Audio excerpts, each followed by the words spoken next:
the book was practically garbage. But I was intrigued. And I was to look at the paper by Paisani, 1965 paper Paisani. And then I think that this was different. I think that it did appear something. Why I find something? Because of my correspondence with Menger, I knew a paper of Menger in French on hazy sets. In French, also ensemble flou. It was the same. I was reading in French. Ensemble flou Zade, ensemble flou Menger. It remembers me something. I studied the paper by Zade, and I immediately realized that in that time in my brain it was a lack. I was unable to understand membership as something different from the probability of belonging to a Christian. It was the idea of Menger's hazy sets. I did my PhD more or less in statistics. I was teaching statistics. My brain was the brain of a probabilistic person. And looking at the paper by Lotzi, I realized that it was different. And during my times as a graduate student, I read a lot of different things. I read on Russell, perceptions. I read on Russell Payness. I don't remember why the work of Russell conducted me to the papers of Max Black on imprecise conception, imprecise reasoning. And when I studied the paper by Lotfi, it came to my mind that this is a new field. This is a new field. It is not a field of probabilities.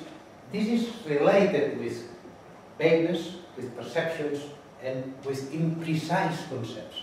Of course, in that time, imprecision was something, how to say not well considered by mathematicians. And I was a professor of mathematics in that time. Today, I don't know what I am, but at that time I was a professor of mathematics. And it was something to be avoided. Frege said that this is not logic, this is not mathematics. It was something not considered in the field of mathematics. I remember, for example, the first time I discussed it with Bert Schweitzer on the idea of fuzzy sets, that he said to me, and you are going to solve the world with a unity interval? He that was working with t-norms in the unity interval. The only mathematician that encouraged me to follow some work in fuzzy sets was Santaló, the great geometer. Only Santaló said, this is a very interesting subject. This is very interesting. This is an unexplored field. Take care. And the only one. All the others, well, this is garbage. Okay. Well, once converted to this faith, because at the beginning is kind of faith, of fuzziness, I tried to develop some work. At the end, one is a professor or a researcher and tries to publish something on the field.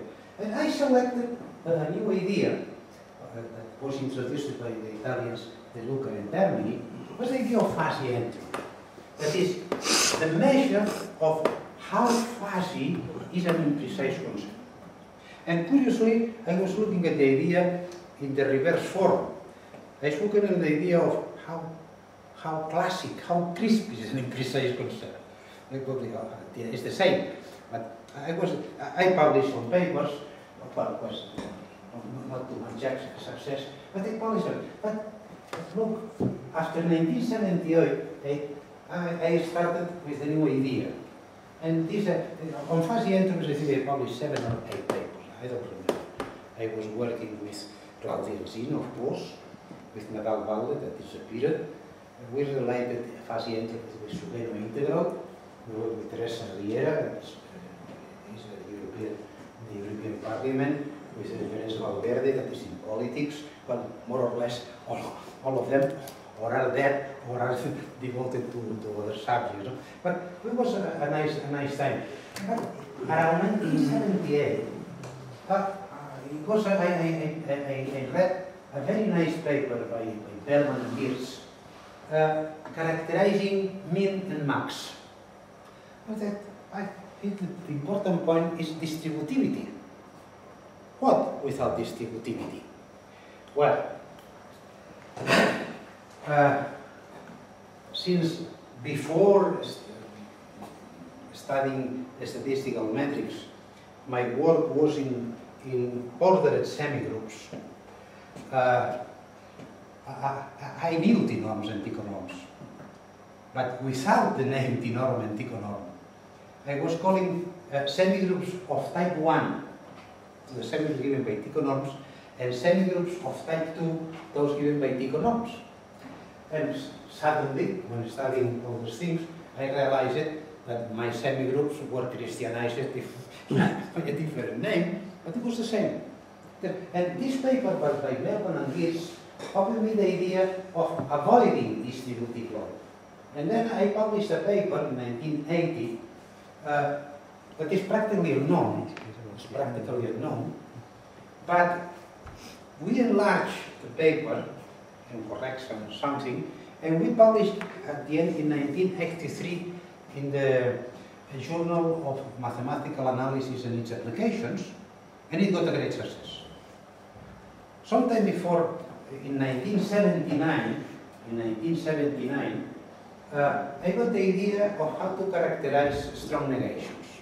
How I can have this idea? Because when studying statistical metrics, I need to know a marvelous book. There's a book by Janos Axel on functional equations. Then, as I have some mastery in solving functional equations, I can solve the functional equation of a strong negation, and of course, it is a characterization. This characterization, although published in Spanish, got a big success. And when I published the second paper on the connectives, non-distributive connectives, that is t-norms and t-norms, it got a really big success. Okay, I was in this field. This is the history for which I entered here. Well, let me stop for a while in something that always worried me a lot. Maybe today is not in the world of science, the world of fuzzy logic, but around the 80s and the 90s of last century, that is 15, 20 years ago, a lot of people, books by this American Bar Costco, a lot of people were telling that fuzzy logic is in the scientific tradition of the Eastern peoples. Oh, I don't know. So I said, but which lectures, which readings moved me to go to fuzzy logic? Confucius? I never read Confucius. Japanese, Chinese out, I never read. Then, well, one day I decided, times ago, to take 50 of my papers published between 1977 and 2007, fuzzy logic, of course, because I was continuing publishing in probabilistic metrics up to 1999. But I took 50 of my papers and looked at the references, which authors, not exactly in the field of fuzzy logic, appear in my references, and look from Aristotle to Wittgenstein, Austin, Ayer, Bachelard, Wack, Bourdieu, Bunge, Carnap, Chomsky, Einstein. These people appear in my work. I am influenced by Eastern thinkers, or I was and I am influenced by Western thinkers. Of course, I am influenced by Western thinkers. And Lotfi-Zadeh. Look at Lotfi-Zadeh papers, at least at the beginning. Which people appears in his references? Japanese, Iranian, Chinese? All ones, of course. This is